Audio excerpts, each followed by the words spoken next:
Bismillahirrahmanirrahim.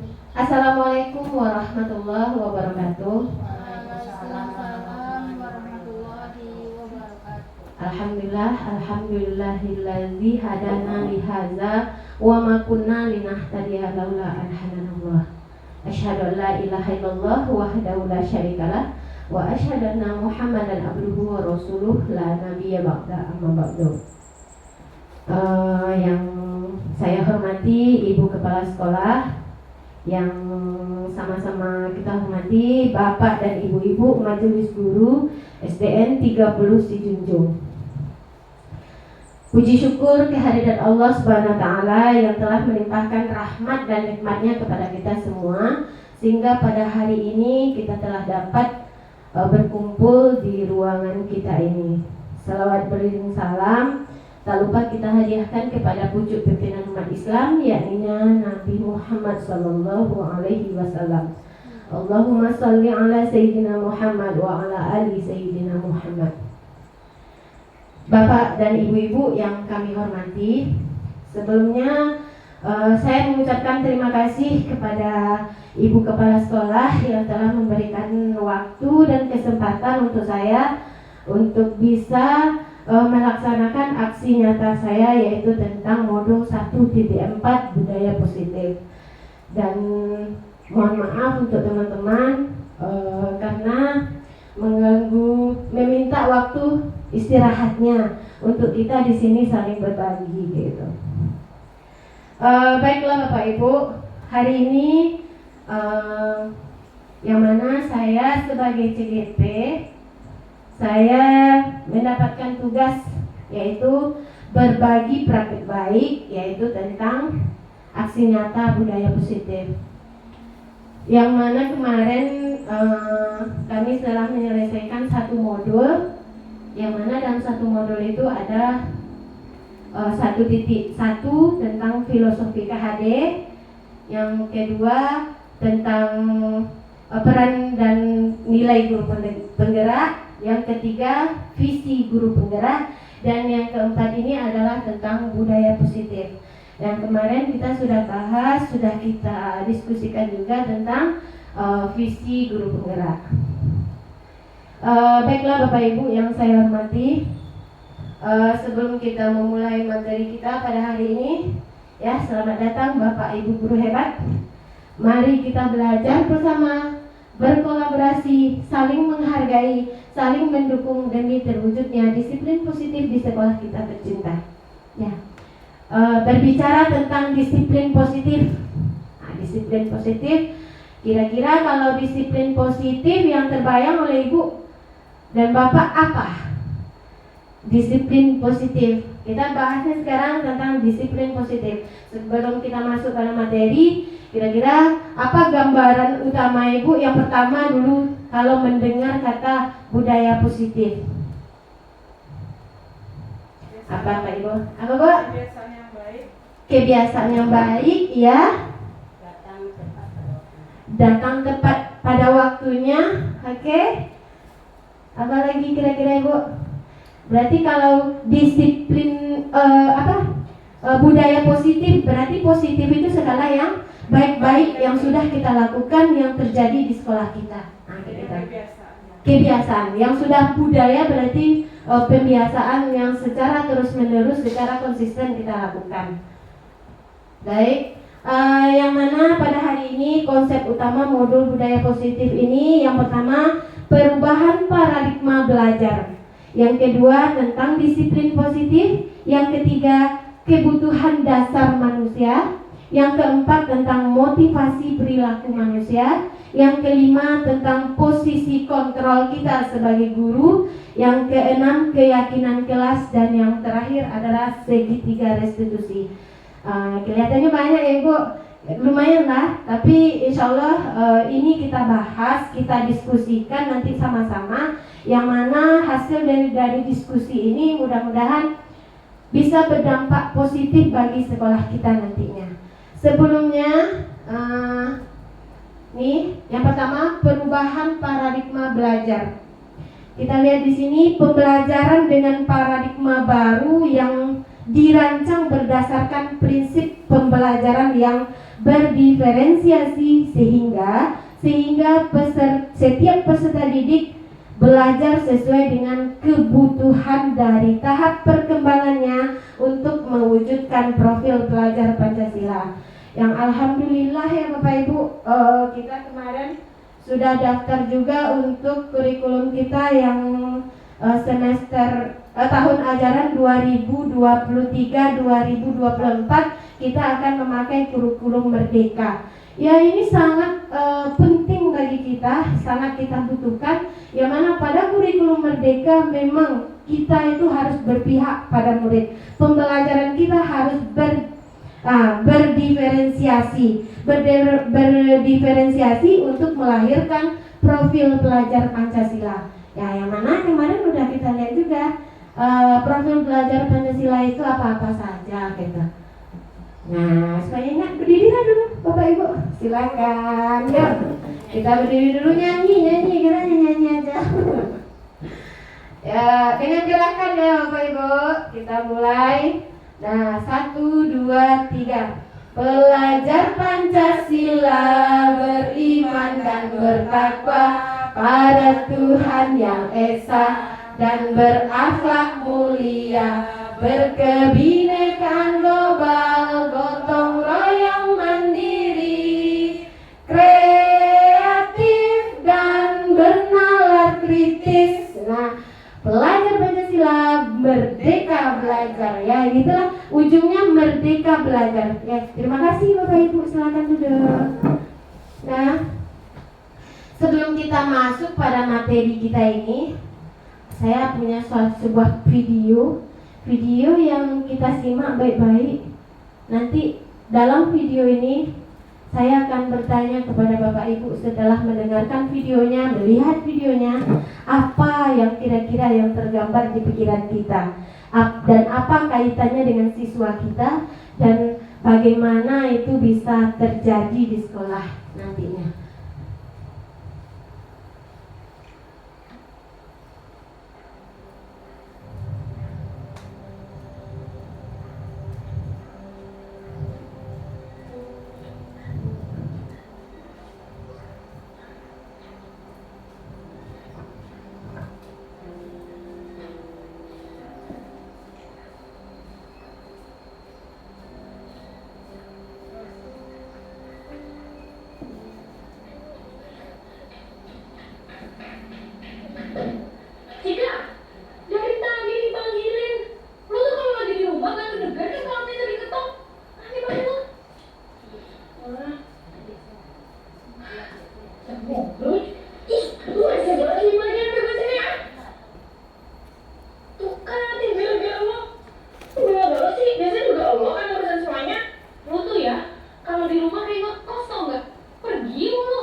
kita tuh dari kecil udah tinggal di sini bareng-bareng.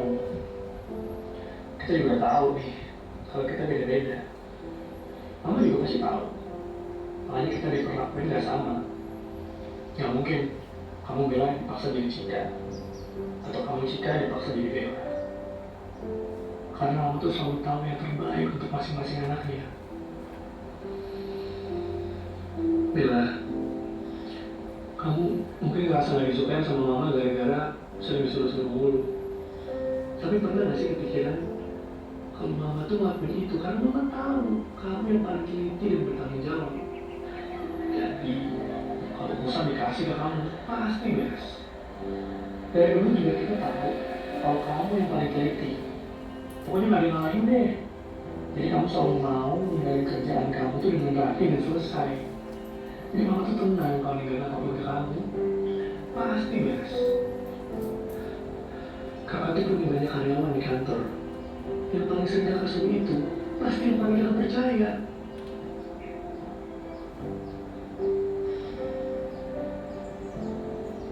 Kamu Cika, dari kita bertiga, kamu tuh yang paling jago ngomong, paling berani, paling sengit kalau ada pertandingan keluarga.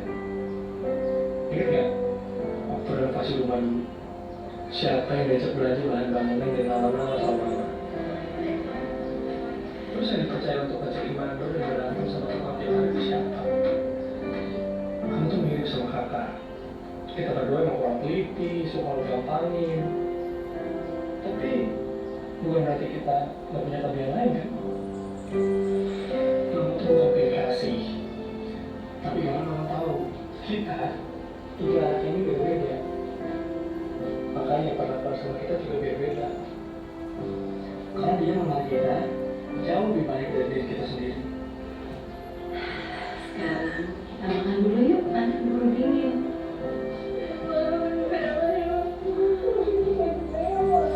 Ya udah, nggak apa-apa. Perlakuan mama terhadap kalian mungkin beda-beda. Yang pasti, mama ingin yang terbaik untuk kalian. Ya.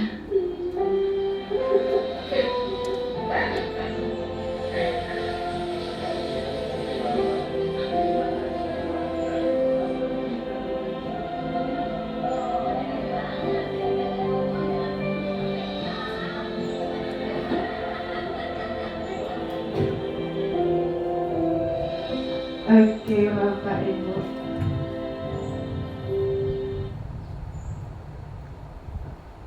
Ya, kita udah lihat video tadi. Ada gak kaitannya kira-kira sebelum itu? Setelah Ibu dan Bapak lihat tadi video yang kita tonton sama-sama, apa yang ada di pikiran Bapak Ibu tentang video tadi dan kaitannya dengan anak-anak kita, dengan siswa kita di sekolah? Ayo, Ibu, ya, silakan. Dalam video tadi dapat kita simpulkan, kita sebagai pendidik harus melihat karakter dan kompetensi yang dimiliki oleh anak.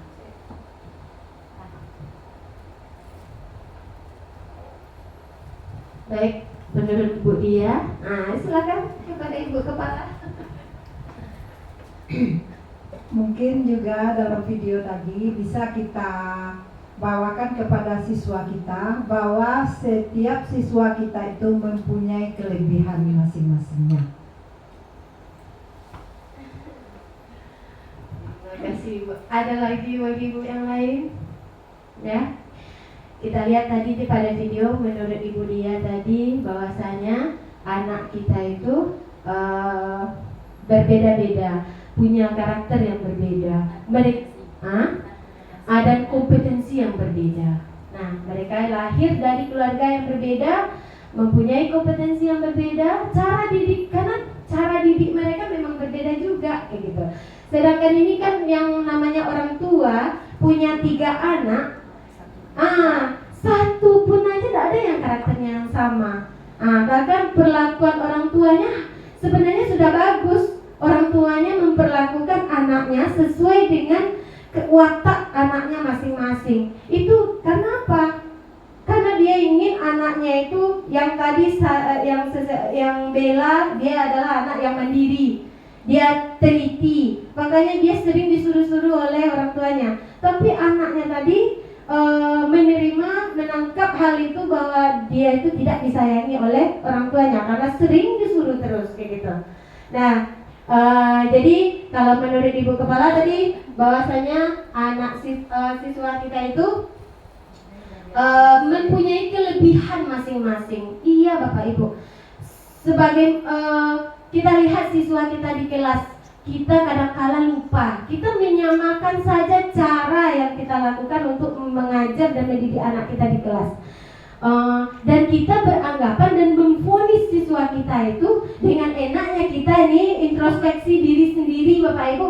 Kita mengajarkan nih udah cara yang jitu nih udah saya ajarkan nih cara mengajarkan materi matematika dengan cara yang sangat bagus menurut kita. Dan sebagian siswanya udah paham Bapak Ibu. Dan kita itu mengukurnya dengan cara nanti ketika memberikan soal siswa kita mampu untuk menjawab. Nah, kita beranggapan siswa kita itu kita lihat nilainya udah 100, ini 100, ini 90, udah di atas KKM. Tapi ada 2 atau 3 siswa yang nilainya tuh jauh di bawah, yaitu nilainya ada yang bahkan ada nilainya tuh 0 atau 1 atau 3. Tapi kita menyampingkan mereka, membiarkan mereka. Kita hanya berfokus pada mereka tadi yang sukses, intinya yang bisa kayak gitu. Jadi di sini sebenarnya yang untuk berdiferensiasi itu bukan hanya untuk 1, 2 atau 3 siswa, tapi untuk seluruh siswa kita.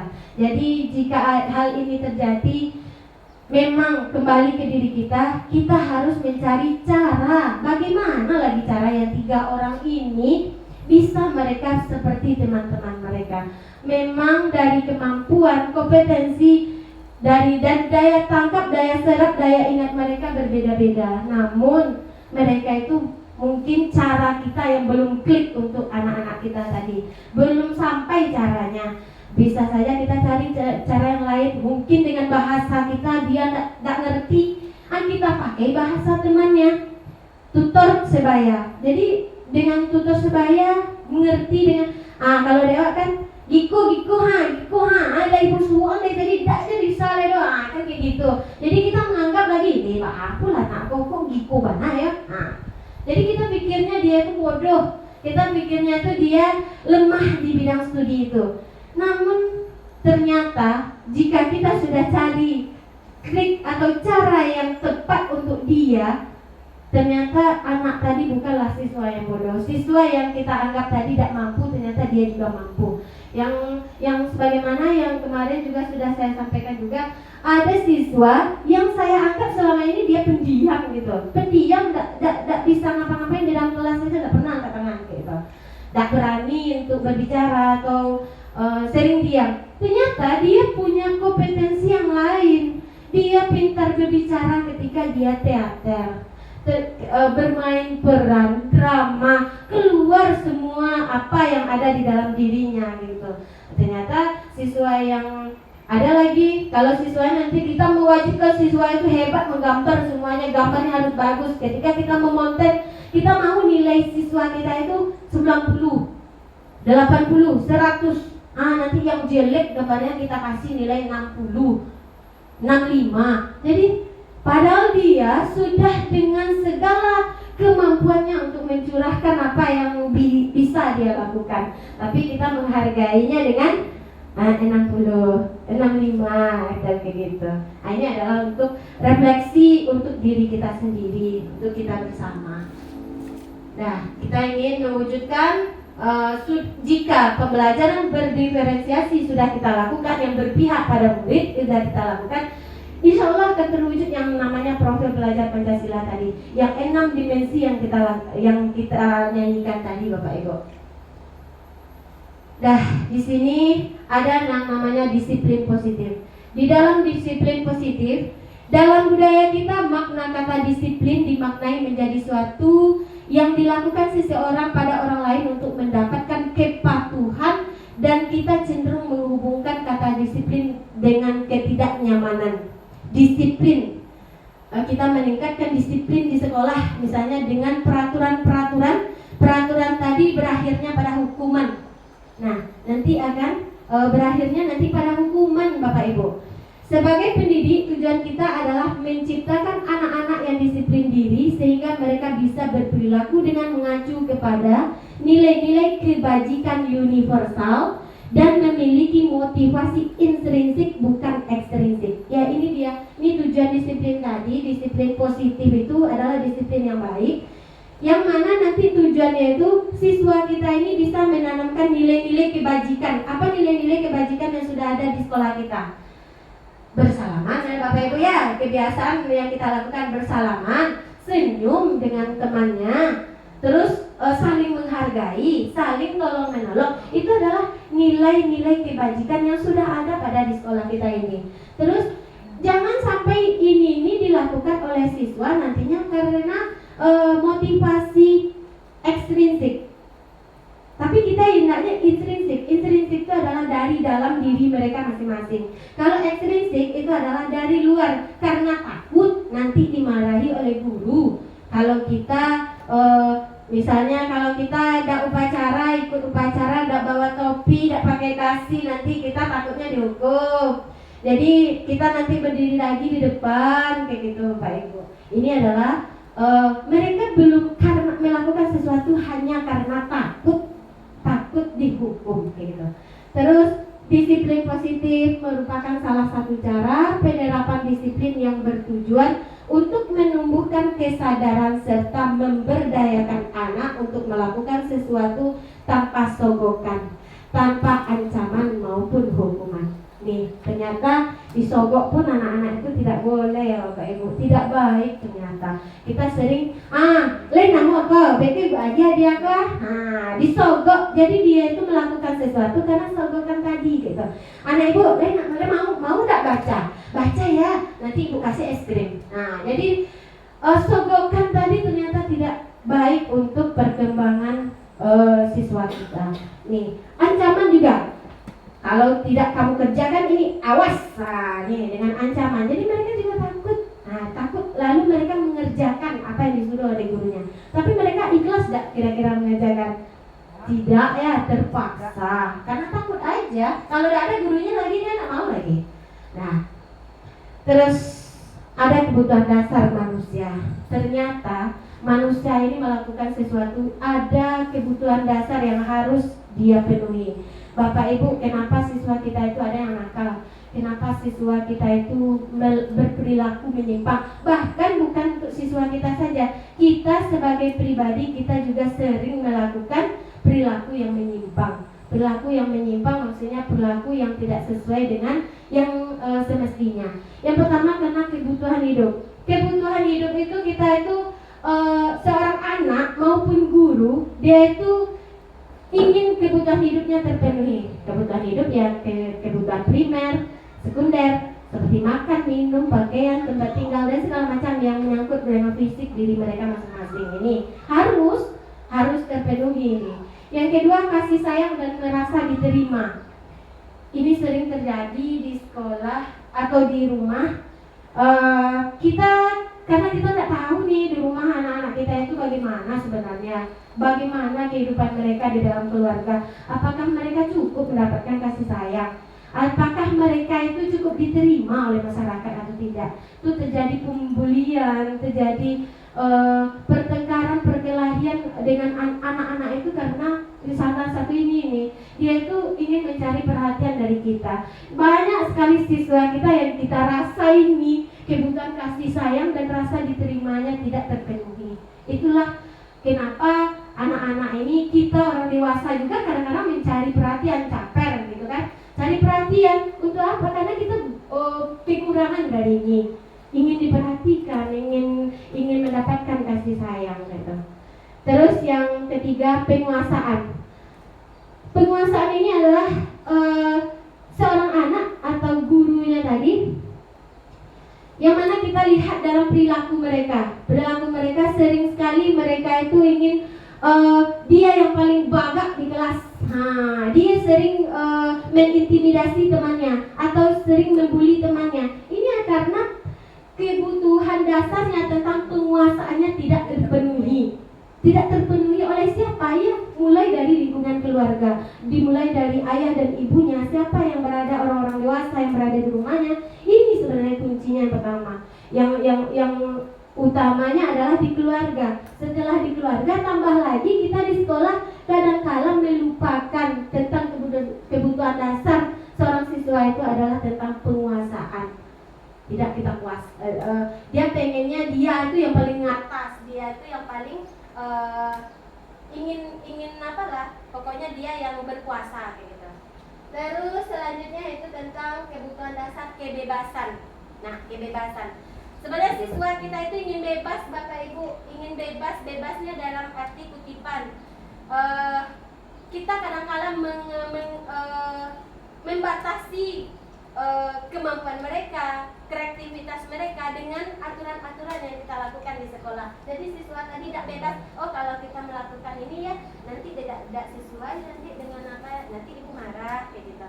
Jadi kebebasan mereka juga ingin bebas gitu Bapak Ibu. Terus yang terakhir yaitu tentang kesenangan.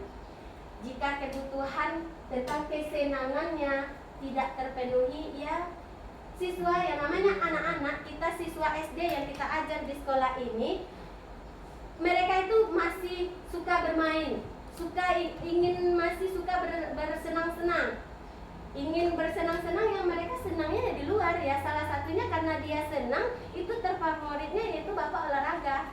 Ya, bapak olahraga kenapa? Bapak olahraga bisa mengajak mereka bermain dengan mencurahkan kesenangan mereka itu bisa mereka terpenuhi karena olahraga tadi mereka bebas di luar dan mereka bersenang-senang gitu. Mereka melakukan sesuatu hal yang mereka inginkan, yang mereka sukai gitu. Jadi ini adalah kebutuhan dasar manusia. Jika ini tidak terpenuhi maka terjadilah yang hal-hal yang tidak kita inginkan tadi. Terus Bapak Ibu, apa motivasi kita terhadap perilaku manusia tersebut? Yang pertama motivasi. Motivasi ini adalah dorongan. Dorongan yang kita berikan yang timbul dari diri seseorang secara sadar atau tidak sadar untuk melakukan suatu tindakan dengan tujuan tertentu. Nah, memberikan motivasi itu sering juga lah kita lakukan pada siswa, memotivasi siswa. Jika kamu ini apa yang sudah, kalau kamu ini nanti kamu rajin belajar, nanti kamu akan mendapatkan apa, nilai yang bagus. Kalau udah nilainya bagus gimana, kita bisa naik ke kelas itu. Kita memotivasi. Terus menghindari ketidaknyamanan dan hukuman. Murid melakukan disiplin diri karena dia takut dihukum. Ini merupakan motivasi ekstrinsik. Ini dia Bu, Bapak, menghindari ketidaknyamanan hukuman. Sebenarnya hukuman itu tidak nyaman bagi siswa kita. Yang mana hukuman tersebut ya ini karena mereka melakukan sesuatu karena hanya takut. Karena takut untuk dihukum, takut nanti disuruh bersihin WC dan segala macamnya gitu. Terus mendapatkan imbalan atau penghargaan dari orang lain. Murid melakukan disiplin diri karena ia ingin mendapatkan imbalan, hadiah, dan ini merupakan motivasi ekstrinsik. Ini juga motivasi yang berasal dari luar Bapak Ibu. Ternyata memberikan anak hadiah, mengiming-imingkan hadiah atau pujian bisa juga dan segala macamnya. Ini adalah contoh mendapatkan imbalan. Mereka hanya karena imbalan, karena ingin dapat hadiah, mereka melakukan sesuatu. Nah Ibu, Beko kalau siapa yang bisa ke depan baca ini, menceritakan kembali. Ini sering juga saya lakukan sebagai diri pribadi yang saya menganggap ini adalah baik. Ternyata ini tidak baik untuk perkembangan anak gitu. Jadi tujuan kita tadi memberikan imbalan supaya dia bisa termotivasi karena imbalan tadi. Ternyata tidak. Sedikit banyaknya ini adalah bisa mempengaruhi bahwa siswa tersebut karena dia hanya dapat hadiah mau mengerjakan sesuatu. Tidak ada hadiah, tidak ada lagi. Bu, kita lomba hari ini ada hadiah enggak? Nah, jadi kedepannya mungkin hal yang lebih besar daripada itu yang mereka tanyakan tadi. Terus menghargai nilai-nilai kebajikan di tujuan kita Bapak Ibu. Sebenarnya motivasi perilaku manusia itu adalah menghargai nilai-nilai kebajikan dari diri mereka sendiri. Apa itu? Murid melakukan disiplin diri karena sadar akan nilai kebajikan dirinya. Ini merupakan motivasi intrinsik yang berasal dari dalam diri mereka sendiri. Mereka melakukan sesuatu kalau mereka misalnya mereka membuang sampah pada tempatnya, kan nilai positif, nilai baik yang mereka lakukan. Berarti apa nilai kebajikan yang sudah ada pada diri mereka? Ya, salah satunya adalah mereka disiplin. Udah bisa mereka disiplin membuang atau meletakkan sesuatu pada tempatnya misalnya. Terus ini adalah yang paling baik Bapak Ibu. Mudah-mudahan nanti ke depan kita bisa lah mulai beransur-ansur untuk menanamkan nilai-nilai kebajikan tersebut pada siswa kita. Untuk menanamkannya tentu kita juga nanti dengan memberikan pengarahan atau memberikan mulai dari diri kita sendiri gitu. Terus konsep disiplin dengan identitas gagal. Ternyata ada konsep disiplin dengan identitas gagal Bapak Ibu. Yang pertama hukuman, yang kedua ada penghargaan. Ternyata ini gagal loh Bapak Ibu. Konsep disiplin kita itu gagal kalau kita memberikan hukuman dan memberikan penghargaan. Lalu gimana lagi? Gitu kan? Jadi kita lihat hukuman itu memang menyakitkan enggak Bapak Ibu kira-kira? Iya menyakitkan. Tidak nyaman enggak kita kalau dihukum? Udah jadi kebiasaan bagi mereka melakukan hal tersebut. Terus murid takut, tidak usah lah. Itu memaksa. Mau tak mau harus mau. Ya kita paksa. Murid takut, memaksa. Murid menyembunyikan kesalahan. Sering sekali terjadi mereka menyembunyikan kesalahan mereka karena itu apa yang sudah mereka lakukan dengan berbohongnya. Dek takut karena berang, dek takut karena hukum, dek takut karena apa beko. Jadi murid juga merasa rendah diri nantinya karena dihukum, dilihat oleh temannya terus. Jadi udah tertanam di diri mereka, ya apalah saya ini sering dihukum, sering dimarahi guru, apa ini, ada lagi, tidak ada yang bisa dibanggakan dari diri saya. Begitulah diri mereka kira-kira. Terus penghargaan. Ternyata penghargaan ini juga konsep disiplin dengan identitas gagal. Ini pada kurikulum merdeka nanti Bapak Ibu, kita kan sudah berdiferensiasi, kita memulai dari diri kita, memulai kepada siswa kita. Kita lihat di sini penghargaan itu ternyata tidak efektif Bapak Ibu. Hanya karena penghargaan mereka melakukan satu kebajikan. Terus merusak hubungan, ada sifat iri yang timbul dari diri mereka, dari teman-temannya yang tak pernah mendapatkan penghargaan tadi. Iri kawannya inyo sampai juara ala dalenya juaranya kawan kayak gitu. Jadi menyebabkan mereka mematikan kreativitas mereka. Ada usaha aja lah. Kira-kira kalau nulis ini nanti salah juga, yang kejuara dia juga, yang terbaik teman kita itu juga kayak gitu. Jadi mereka sampai ini aja lah. Itu aja lah gitu. Jadi mereka menghukum dengan sistem ranking. Bapak Ibu sering kita lakukan ini sebagai apa? Setelah belajar ini merupakan cambuk bagi saya. Ternyata hal yang kita pikir baik selama ini ternyata belum baik untuk siswa kita gitu. Jadi memang dengan sistem ranking. Kita tak pakai ranking, kemarin aku udah mengupayakan sedikit demi sedikit kita udah mengubah ini gitu. Ranking, ternyata sistem ranking yang namanya orang tua pasti tuntutannya ada juara berapa anak, ranking berapa anak, kan kayak gitu.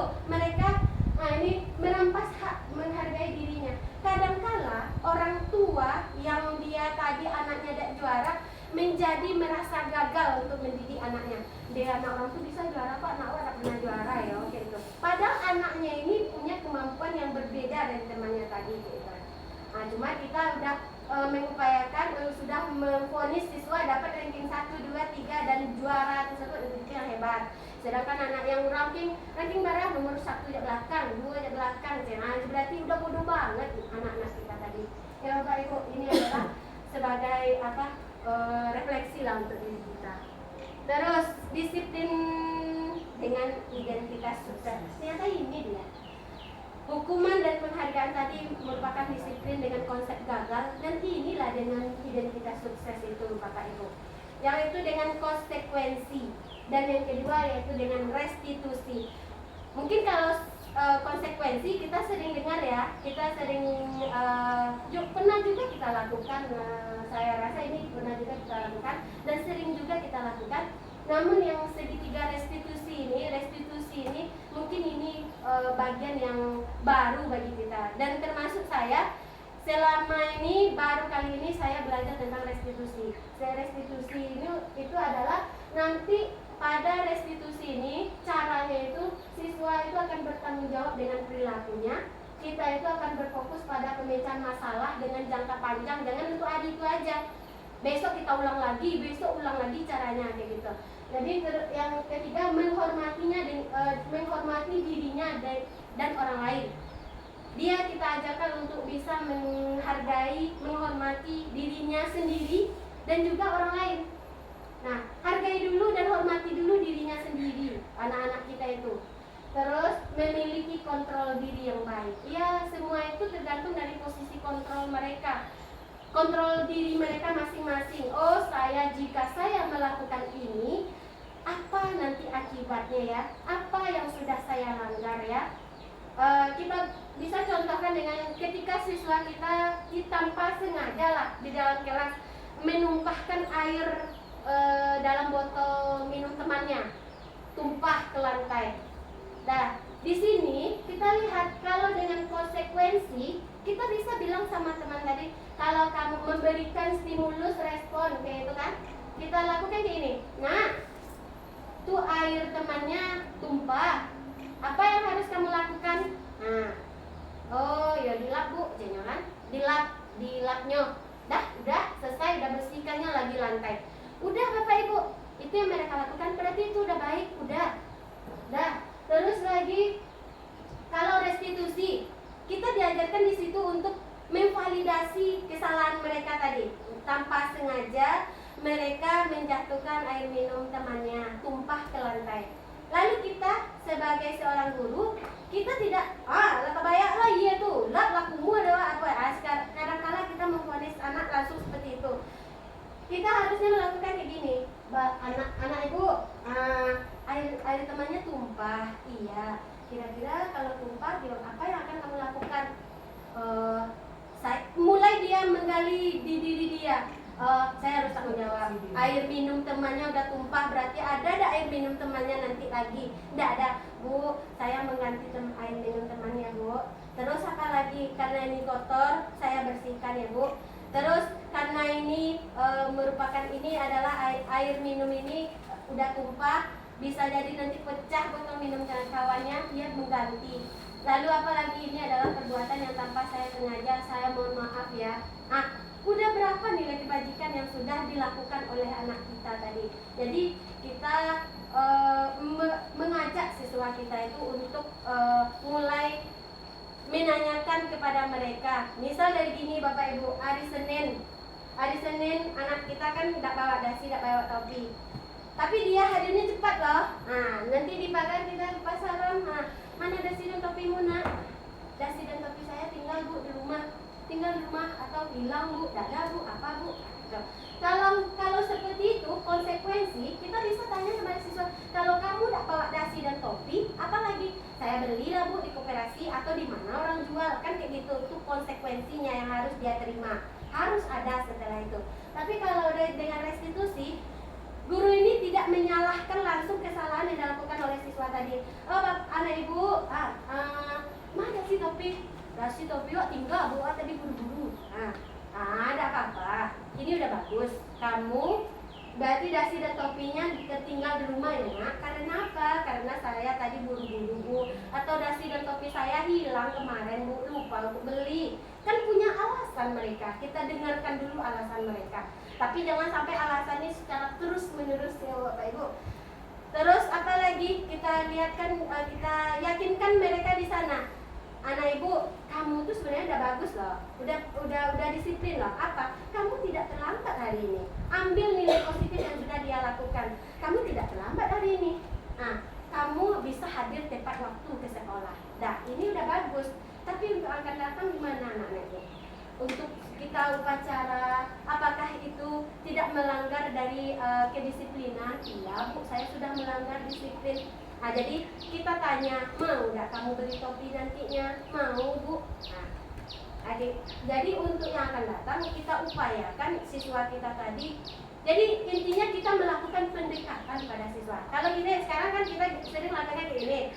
Anak ibu yang tidak bawa dasi dan topi kita hukum loh. Kita hukum dengan nyapu halaman, satu besok bawa pupuk, pilih sampah, dan segala macam yang kita lakukan yang tidak ada kaitannya dikit pun dengan karena mereka tidak bawa dasi dan topi. Ada tak kira-kira milih sampah ataupun bawa pupuk dengan apa Bu? Dengan tidak bawa dasi dan topi? Enggak kan? Itu yang sering kita lakukan. Ini akan kita coba untuk memperbaiki dari diri kita gitu. Terus nih 5 posisi kontrol guru. Yang pertama sebagai penghukum, membuat rasa bersalah, teman, pemantau, manajer. Kira-kira Bapak Ibu di posisi mana sekarang? Bu Dia, di posisi mana Bu Dia? Nomor 1 yo. Hah? Penghukum ya? Nah, ganda, boleh ganda. Atau 5-5-nya ada bisa jadi. Nah, Bu Marlis di posisi mana Bu? Hah? Nomor 1 guru yo. Semua guru hukum. Iya. Yo. Kalau udah melakukan salah pasti dihukum. Nah, hukum aja langsung. Nah, hormat bendera, pada bendera sekarang. Pilih sampah sekeliling lapangan. Yuk, sapu ini, tuh, bapuk kayak gitu kan. Nah, itu adalah penghukum. Ternyata ini baik dah untuk 5 posisi kontrol guru ini. Yang nomor 1 ini baik dah kira-kira apa itu? Kadang-kadang kita sering kilap ya Pak Ibu. Sering kilap, mudah-mudahan ke depan kita kurang kilap kita lagi. Yang kedua, membuat rasa bersalah. Nah, apa ciri-cirinya? Berapa kali Bu bilang dari kemarin memelas nih ngomongnya Bu dengan cara menghibah. Dari mana lah kamu Ibu cara mengingatkan kamu lagi nak? Tak sayang kamu sama Ibu. Ah, mau kamu Ibu gini terus, nanti jantungan Ibu lagi nak. Ada membuat rasa bersalah. Jadi siswa kita itu merasa dewa lakukan Ibu boleh buat daerah, boleh buat daerah. Kayak gitu. Terus lagi sebagai teman. Sebagai teman nih kayak gimana? Seperti siswa tadi yang tak bawa dasi dan topi tadi, kita posisikan dia itu kalau gurunya sebagai teman. Ayo dong, jangan kayak gini lagi. Besok pakai dasi topi lagi ya. Ayo, gimana ya Bu ya? Ada. Ini apa kelemahannya Bapak Ibu? Ini sebenarnya baik juga, tapi apa kelemahannya? Saling menghargainya kurang. Kalau dia masih menganggap kita sebagai teman, dia akan ikut apa yang kita katakan. Tapi kalau dia tidak menganggap kita lagi sebagai teman, gimana? Mungkin aja dia patuh tuh, dia melakukan sesuatu tuh hanya kepada temannya kita, tapi pada guru lain gimana? Nah, gitu. Ini Bu, sebagai teman, saya sendiri juga sering melakukan hal yang semacam ini. Terus pemantau ini adalah kamu sudah melanggar aturan sekolah, kamu tahu nggak konsekuensinya? Seperti tadi, yang apa? Kamu tahu konsekuensinya setelah upacara kamu berdiri di koperasi, jangan diulangi lagi ya. Ini sudah termasuk yang baik menjadi guru pemantau. Tapi ada penyelesaian langsung dari masalah yang dilakukan oleh siswa langsung saat itu. Gitu. Jadi ini bukan jangka panjang Bapak Ibu, hanya menyelesaikan ketika itu aja. Nanti jika terjadi hal masalah yang lain nanti lain lagi nanti. Terus Manajer ini adalah apakah kamu tahu kesalahanmu? Terus kira-kira bagaimana kamu memperbaiki kesalahanmu? Ini Bapak Ibu yang diharapkan sangat untuk kita sebagai guru adalah posisi yang kelima, yaitu sebagai manajer. Manajer ini apa? Kita menanyakan kepada mereka tentang jika mereka melakukan kesalahan, kita tanyakan kepada siswa kita itu, apakah kamu tahu kesalahanmu? Kadang-kadang tidak tahu sama ada kok. Apakah kamu kesalahannya dengan nada yang baik, dengan nada yang lembut. Nah, kalau kita mungkin dengan kamu tahu salah kamu, kira-kira itu tuh udah masuk hukum lagi rupanya. Belum lagi anak menjawab, kita udah memponis. Dia tahu, ikut. Kita menyebutkan dulu, tapi biarkan dia berpikir apa kesalahan yang sudah dia lakukan. Terus kira-kira bagaimana kamu memperbaiki kesalahanmu? Ini adalah di posisi manajer Bapak Ibu. dari posisi 5 posisi kontrol ini mudah-mudahan nanti bisa lah kita naik tingkat lah Bu. Dari penghukum kita menjadi pembuat merasa bersalah atau langsung aja kita kepada pemantau dan manajer itu lebih baik lagi. Ya Bapak Bu. Nah, terus, nih keyakinan kelas. Nah, kenapa harus keyakinan kelas? Mengapa tidak peraturan? Bapak Ibu kira-kira bisa sedikit memberikan jawaban? Kenapa keyakinan kelas? Mengapa tidak peraturan? Kalau keyakinan mungkin kesepakatan yang dibuat itu yang dirasa murid itu bisa melakukannya. Kesepakatan. Yakin ya. Oke, dia sepakati dulu ya Bu. Dia sepakati dulu dan yakin dia untuk bisa melakukan. Bisa ya. Yakin dulu Bisa dia. menjalankan. Dan bisa dia menjalankan. Oke Bu. Terus apa lagi? Kenapa tidak peraturan? Kenapa tidak aturan? Peraturan itu kembali ke yang tadi Kembali ke disiplinnya. yang Kembali lagi tidak Ya, kembali lagi ke yang tadi Bapak Ibu. Ya, yang kita inginkan di sini adalah kita mulai untuk membuat keyakinan kelas, mulai dari dari lokal kita masing-masing. Nanti dari keyakinan kelas kita beranjak keyakinan sekolah. Nah, kalau di keyakinan kelas mungkin saja nanti di dalam kelas itu kita harus tahulah anak-anak tentang kebajikan, nilai-nilai kebajikan universal. Universal itu adalah menyangkut semuanya. Kebajikan, nilai-nilai kebajikan apa? Baik yang tersurat maupun yang tersirat. Terus contoh keyakinan kelas. Kita kalau pakai keyakinan kelas nanti Bapak Ibu, kita jangan menggunakan kata yang bermakna negatif. Atau jangan, harus, kamu harus kayak gitu, atau kita harus taat aturan, harus membuang sampah pada tempatnya, atau dilarang gini-gini.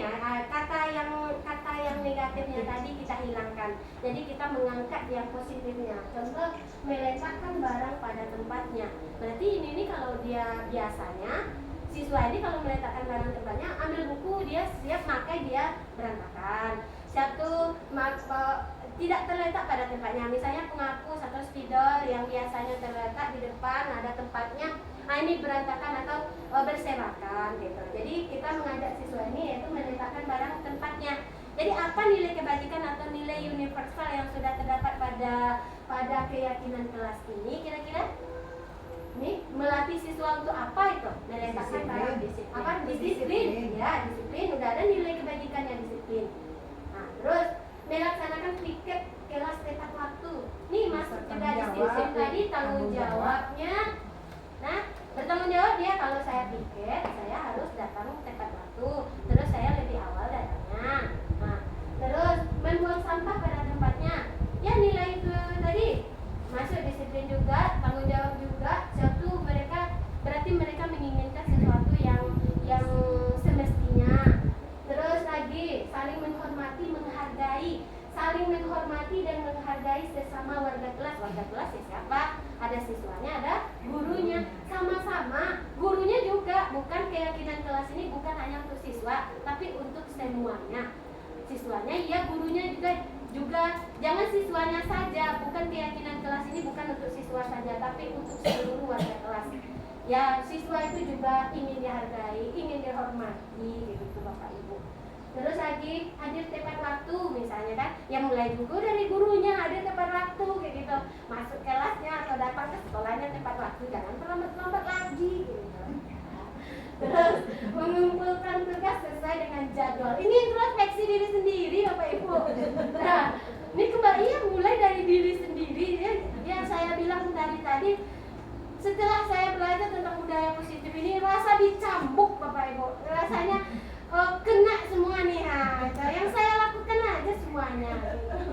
Terus mengumpulkan tugas sesuai dengan jadwal. Ya ini jadwalnya kapan, misalnya PR besok kumpul ya nak, berarti anaknya udah tahu saya harus mengumpulkan RPP bagi kita seorang guru kan, atau mengumpulkan apa yang wajib di awal bulan, atau daftar kelas, atau ya tidak perlu disuruh dulu baru kita kumpulkan. Dan termasuk juga saya.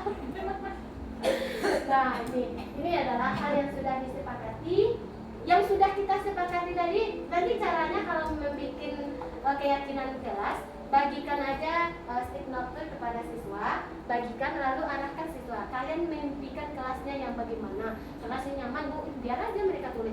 Kelas nyaman Bu, kelas yang bersih Bu, apa semuanya mereka tulis, biarkan mereka menulis, lalu mereka tempelkan ke depan secara bergantian. Setelah mereka tempel, kita bacakan, kita sepakati apakah itu bisa mereka yakin mereka untuk melaksanakan. Nah, asap itu nilai-nilai apa kalau mereka melaksanakan tersebut, nilai apa yang sudah mereka lakukan gitu. Nah, jadi nanti setelah itu lalu kita tulis di tempat yang lebih besar, kita tulis, kita tempelkan di kelas kita dan ditandatangani oleh seluruh siswa dan ditandani pula oleh guru. Jadi itu udah merupakan MOU, udah sama dengan udah kesepakatan kita, udah kita sepakat untuk bisa melaksanakannya bersama-sama. Gitu Pak Ibu. Nah, terus ini yang segitiga restitusi saya bilang tadi, pelajaran yang baru yang saya temukan untuk mengangkat disiplin ini. Segitiga restitusi yaitu suatu proses dialog yang dilakukan oleh guru agar dapat menghasilkan murid yang mandiri dan bertanggung jawab. Seperti yang saya contohkan tadi, siswa itu menjadi mandiri dan bertanggung jawab. Seperti yang saya bilang tadi, kalau ada siswa kita terlambat, siswa kita udah ada tepat waktu, terus mereka ketika upacara mereka tidak bawa dasi dan topi, kita proses dialog guru tadi dengan yang pertama langkahnya menstabilkan identitas, validasi tindakan yang salah dan menanyakan keyakinan. Ini dia. Mulai menstabilkan identitas tadi yang kayak pertanyaan tadi. Nah Ibu, kenapa hari ini kamu tidak bawa dasi topi? Kenapa? Nah gitu. Menstabilkan kita dulu, jangan biarkan anak itu emosi. Ya Wak, tadi rame Bu kita stabilkan dia dulu. Setelah itu validasi tindakan yang salah. Kira-kira kalau kamu tidak pakai dasi dan topi, apakah kamu sudah melanggar apa belum? Nah itu contoh. Terus menanyakan keyakinan. Jika kamu nanti udah pakai dasi dan topi, kira-kira kamu itu nanti udah menjadi orang yang bagaimana? Kita tanyakan keyakinan itu ke diri mereka. Jadi emang dialog dari guru dan siswanya.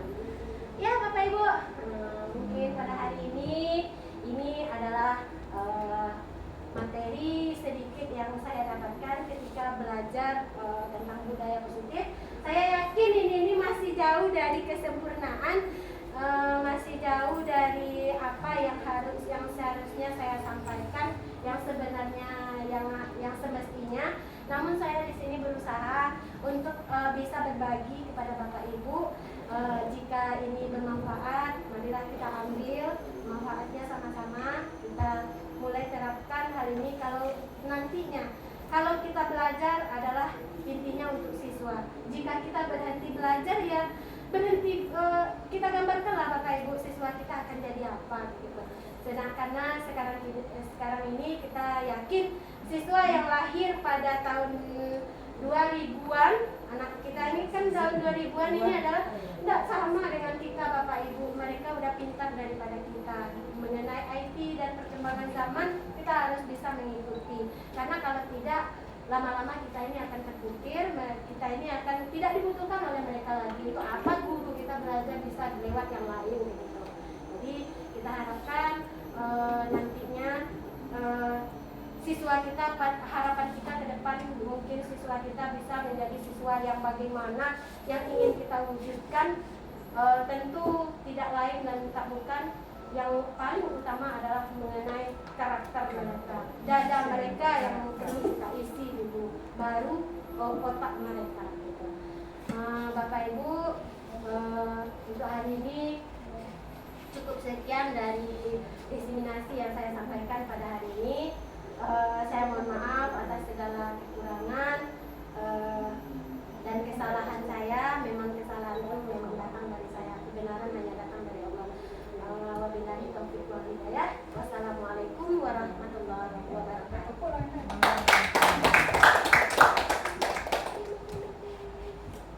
Ya, beda relok. Dibeli banyak sih kata itu saudara. Ya nggak banyak beli bar kotak besar ya. Wah, itulah memang kebutuhan gitu. Oke Bapak Ibu, kira-kira ada yang perlu kita diskusikan? Ya, kita diskusikan dulu.